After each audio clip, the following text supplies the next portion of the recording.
ils ont volé autour de la Terre à peu près en même temps. Ils sont surtout de la même conception technologique. Ce sont des avions tous les deux à turbine. L'un avait une vocation marine basée à Montélimar et l'autre est à Nîmes. Mais on les a jamais vus ensemble, même sur les meetings du nord de la France. Donc on a quand même pas mal de chance.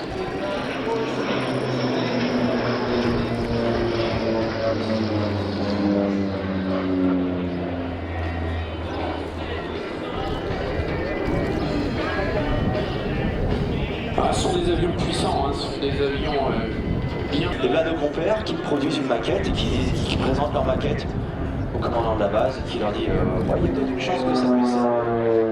L'histoire a commencé comme ça, et l'avion a fini par être construit par North American d'abord, puis Rockwell ensuite. Il s'est retrouvé au Vietnam. C'était un avion qui était à l'origine destiné à faire du Forward Air Control, c'est-à-dire du contrôle tactique aérien avancé. Il servait à désigner les cibles au sol, ou bombardiers qui venaient du très lourd, les F-105 entre autres, et il marquait ses cibles avec des roquettes de phosphore. Mais après, il a fait bien d'autres choses. Il a été employé dans les attaques, il était capable, il était armé, il emportait 4 mitrailleuses de 12-7, des paniers de roquettes. Il a énormément servi dans les opérations, ce qu'on appelle de rescousse, que les Skyraiders assuraient le nettoyage de la zone avant que viennent les hélicoptères. C'est un dispositif assez complexe. Ça aurait capacité d'être ultra manœuvrable, ce qui nous a été démontré par Chuck, son pilote. Et quand on lit un petit peu la littérature de ces années-là, sur la piste chimie elle-même, de 2000, en leur disant je pose, je fais demi-tour, je ne joue pas les cases, c'est ouvert derrière. Vous avez 2 secondes pour monter dedans. Donc les 5 ou 6 je pense que j'ai vu, sont précipités dans l'arrière, se sont jetés à plat dans le...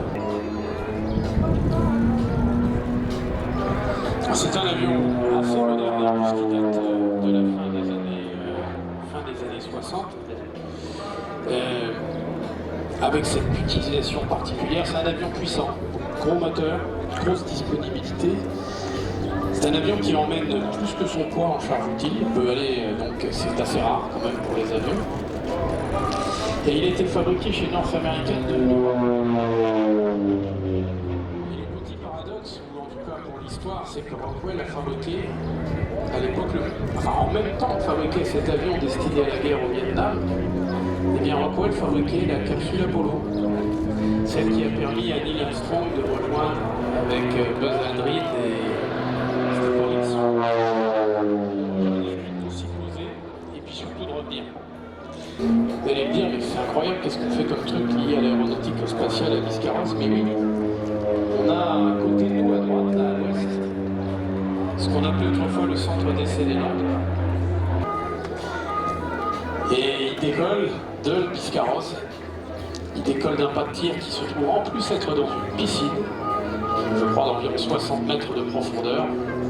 Et donc ce missile UX-51 rejoint l'espace, vole dans l'espace 15 à 20 minutes pour atterrir là où on l'a désigné, c'est-à-dire souvent soit vers le Brésil ou au contraire vers le Canada. Et donc à celle de la fusée Ariane en particulier, des technologies extrêmement communes, notamment sur les étages supérieurs de Ariane. Tout est commandé par une salle de contrôle qui est digne de celle de Houston, avec des radars de poursuite qui sont installés un petit peu plus au nord sur la côte langistique. Voilà. Si on est en paix aujourd'hui, c'est parce qu'il y a un équilibre de la terreur, c'est parce que nous disposons de bombes nucléaires. On peut en parler un petit peu, même si c'est un sujet qui n'est pas simple, et parce qu'on est crédible,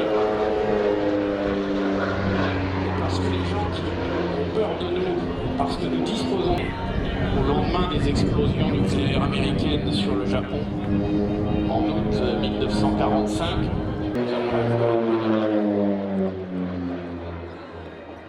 Check nous a fait la démonstration de l'extrême manœuvrabilité de l'Obédis Bronco.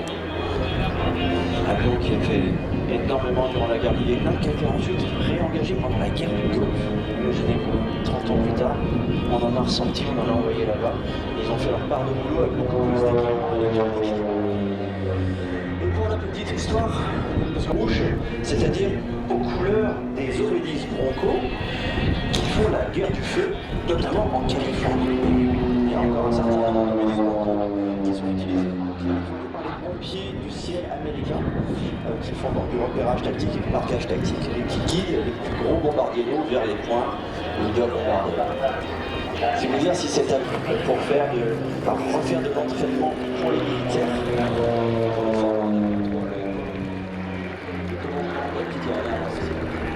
The Bronco is rocking the wings. Voilà, il séduit l'aviateur.